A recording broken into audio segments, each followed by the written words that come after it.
Oke, Assalamualaikum warahmatullahi wabarakatuh. Kembali lagi dengan saya Nur Anam Mahendra. Pada kesempatan ini, aku akan memberikan materi tambahan terkait dengan lapisan bumi dan dinamikanya, gitu.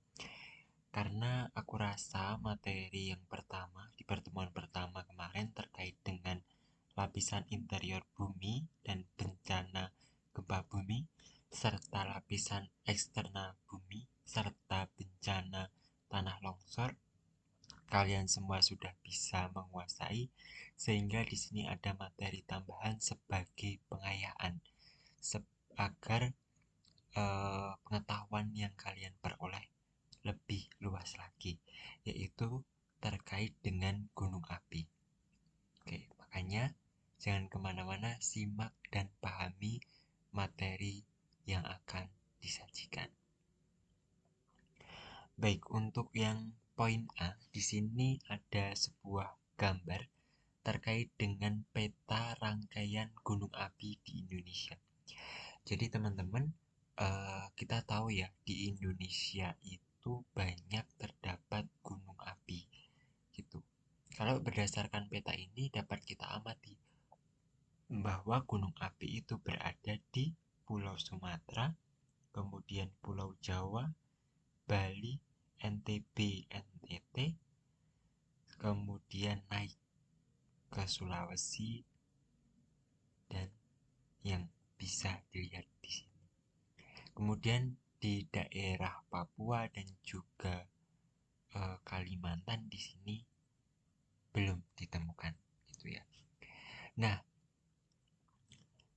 poin B menjelaskan bahwa faktor banyaknya gunung api di Indonesia itu disebabkan karena Indonesia berada di lintasan gunung api dunia, yaitu disebut cincin api Pasifik. Oleh karena itu tadi terdapat banyak nih, kan, membentuk suatu cincin yang mengitari sebuah daerah yang disebut Pasifik atau Laut Pasifik gitu. Nah, kemudian untuk faktor yang kedua, beberapa gunung api tersebut terbentuk karena tabrakan dua lempeng, yang mana bertabrakannya itu menyebabkan adanya gunung api. Seperti itu. Seperti yang telah kita pelajari di pertemuan yang kedua ataupun pertemuan yang pertama. Seperti itu. Nah, kemudian untuk struktur gunung api sendiri, di sini ada bermacam-macam, tapi secara umum gunung api itu strukturnya ada di sini seperti yang ada di dua gambar ini. Nanti kalian bisa baca ya, yang pertama ada kawah atau kepunden atau kaldera, kemudian ada sil, kemudian ada lakolit, kemudian ada batolit. Kemudian untuk deskripsinya di sini udah ada. Nanti kalian bisa baca sendiri. Kemudian untuk poin D, jadi di sini merupakan tipe dari gunung api menurut aktivitasnya. Oke, yang pertama ada gunung aktif atau tipe A, kemudian nanti ada gunung mati atau tipe C, dan yang terakhir ada gunung istirahat atau tipe B gitu.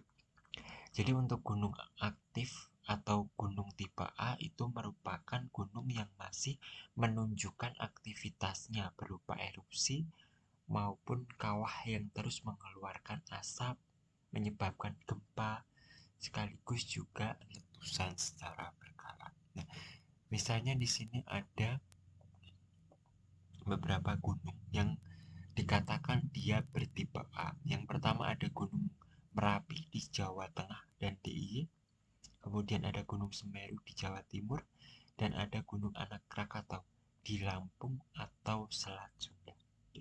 Kemudian ada Gunung Mati atau gunung tipe C. Di sini adalah gunung api yang sejak tahun atau patokannya di tahun 1600 sudah tidak meletus lagi. Jadi sudah tidak ada tanda-tandanya gunung api itu aktif, seperti tidak ada erupsi, tidak ada asap, tidak ada letusan, maupun tidak ada gempa yang terjadi di sekitarnya. Nah, beberapa contoh gunung api tipe C ini ada Gunung Argopuro di Jawa Timur, kemudian Gunung Asupan di Banten, dan yang terkenal di DIY adalah Gunung Api Purba Ngelanggeran. Semoga teman-teman udah pernah mengenal gunung api ini. Jika belum, nanti teman-teman bisa search di Google Maps, cari aja terkait dengan gunung api Purba Ngelanggeran yang ada di daerah Gunung Kidul gitu. Selain itu juga ada Gunung Patuhan di Jawa Barat dan Gunung Sumbing di Jawa Tengah. Oke. Kemudian untuk tipe yang terakhir adalah tipe B atau gunung istirahat. Jadi gunung ini dikatakan istirahat karena dia merupakan jenis gunung api yang sewaktu-waktu dapat meletus gitu. Nah, di sini ada Gunung Gelut di Jawa Timur dan Gunung Ciremai di Jawa Barat gitu. Nah, itu ya terkait dengan tipe gunung, ada tipe A, tipe B, dan tipe C. Tipe A tadi terkait gunung aktif, tipe C terkait gunung mati, dan tipe B terkait gunung istirahat. Oke, nanti kalian pahami lagi.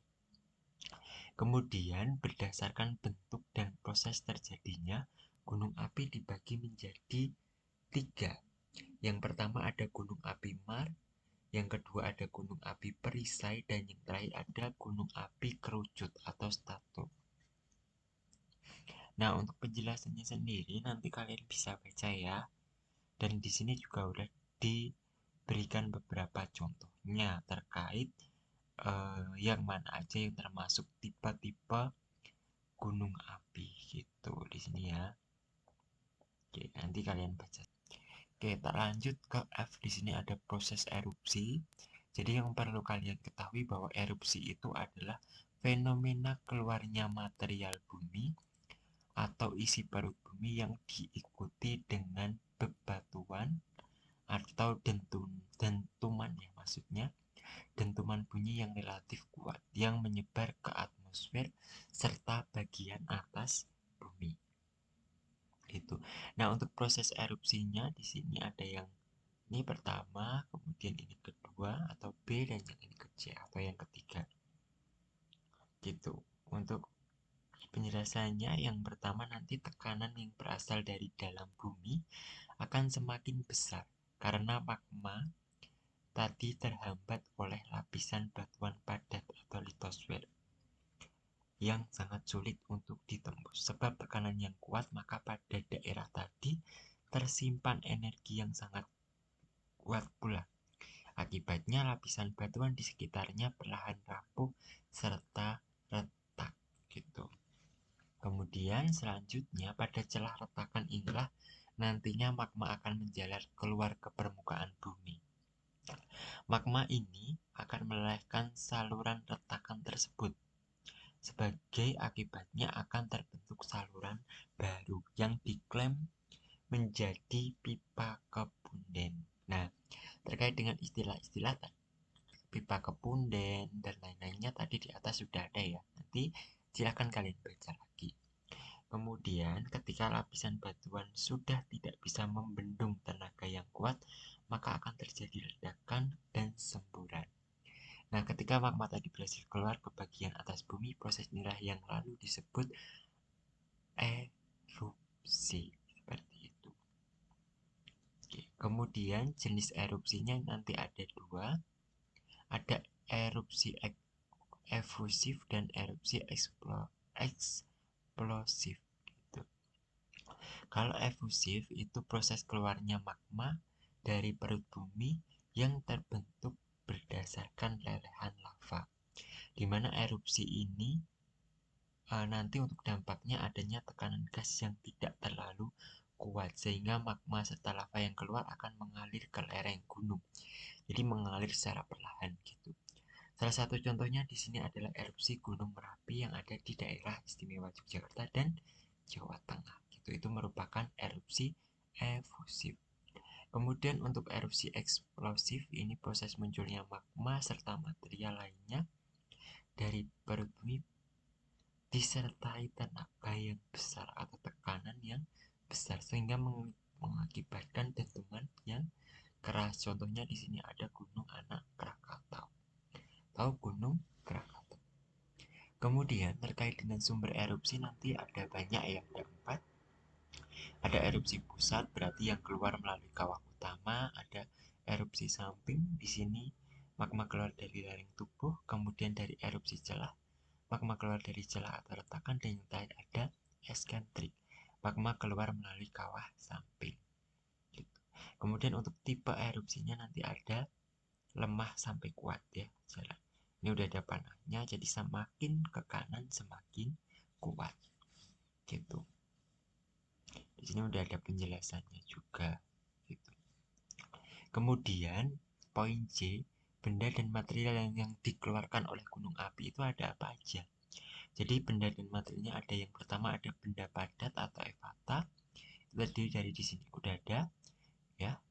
Kemudian yang kedua ada benda cair, di sini ada lava atau magma yang sampai ke permukaan bumi, lahar panas dan lahar dingin. Dan yang terakhir adalah bahan gas atau ehalasi. Jadi dari 3 bahan, yaitu di sini udah ada sifatara, fumarole, dan movet. Kemudian di sini ada poin K, ada tanda-tanda gunung akan meletus. Yang pertama terjadi gempa kecil di sekitar daerah gunung. Ini biasanya disebabkan karena magma yang bergerak keluar. Yang kedua terdengar suara gemuruh dari dalam tanah. Yang ketiga suhu sekitar kawah naik. Yang keempat sumber mata air kering. Yang kelima binatang banyak yang berpindah ke daerah dataran rendah. Yang keenam, tumbuhan sekitar kawah menjadi layu. Dan yang ketujuh, ekalasi meningkat. Perlu diingat ya, ekalasi tadi adalah bahan-bahan gas. Gitu. Kemudian di sini juga disajikan tingkat aktivitas gunung berapi. Di sini ada awas, siaga, waspada, dan normal. Dengan penjelasannya di sini udah ada makna sekaligus tindakan. Kalau awas bagaimana, kalau siaga bagaimana, kalau waspada bagaimana, dan normal bagaimana. Itu ya. Kemudian dampak dari adanya gunung api itu ada dampak secara positif dan dampak secara negatif. Nanti teman-teman bisa tinggal baca ya, di sini ada 5 dampak positif dan 6 dampak negatif dari adanya letusan gunung berapi. Dan mungkin itu, kemudian nanti terkait dengan soal-soal yang ada di bawah sini, bisa kalian kerjakan sebagai tolak ukur kemampuan kalian gitu. Terkait dengan kunci jawabannya nanti silahkan komen pada video ini. Gitu ya. Oke, sekian dari aku. Terima kasih sudah menyaksikan sampai akhir. Mohon maaf bila belum maksimal, belum sesuai harapan. Saya akhiri. Wassalamualaikum warahmatullahi wabarakatuh.